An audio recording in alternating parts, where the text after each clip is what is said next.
Hi ka-partners! Alam nyo ba, kapag bumibili tayo ng bank foreclosed property, hindi sapat na mura lang siya.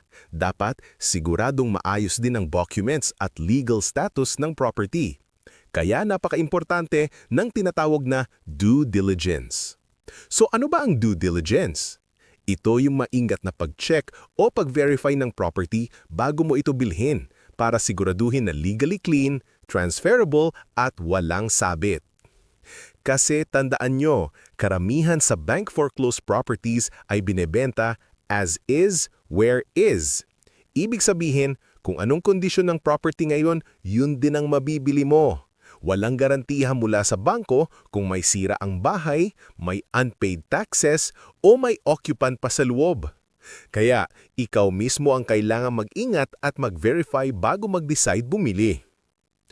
Kaya mga kapartners, bago bumili, siguraduhing dumaan muna sa due diligence process. Narito ang ilang mahahalagang steps na dapat mong gawin. 1. Verify property ownership. Siguraduhin na ang pamalan sa title ay tugma sa records ng bangko at ang title ay tunay at hindi kanselado. 2. Check for liens or encumbrances. Kumuha ng certified true copy ng title sa Register of Deeds at tignan kung may mga annotation tulad ng real estate mortgage, notice of levy, o unpaid taxes. 3. Check tax status.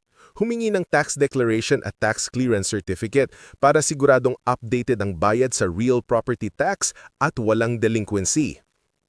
4. Conduct site inspection. Bisitahin ang property para makita ang actual condition. Tignan kung may occupants, informal settlers o boundary disputes. 5. Review bank's terms and conditions. Basahing mabuti ang contract, alamin ang lahat ng detalye at if may hidden fees ba at kung tapos na ang redemption period. 6. Check redemption status. Sa ilalim ng Act No. 3135, may 1-year redemption period pa ang dating may-ari. Siguraduhing expired na ito o na-consolidate na sa pangalan ng bangko bago ka bumili. 7. Verify possession and occupancy. Alamin kung vakante ang property o may nakatira pa. Mahirap at magastos ang eviction, kaya dapat alam mo ito bago bumili. 8.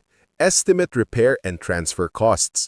I-compute din ang taxes, registration fees, renovation costs, at utilities reconnection para makuha mo ang totoong total investment mo.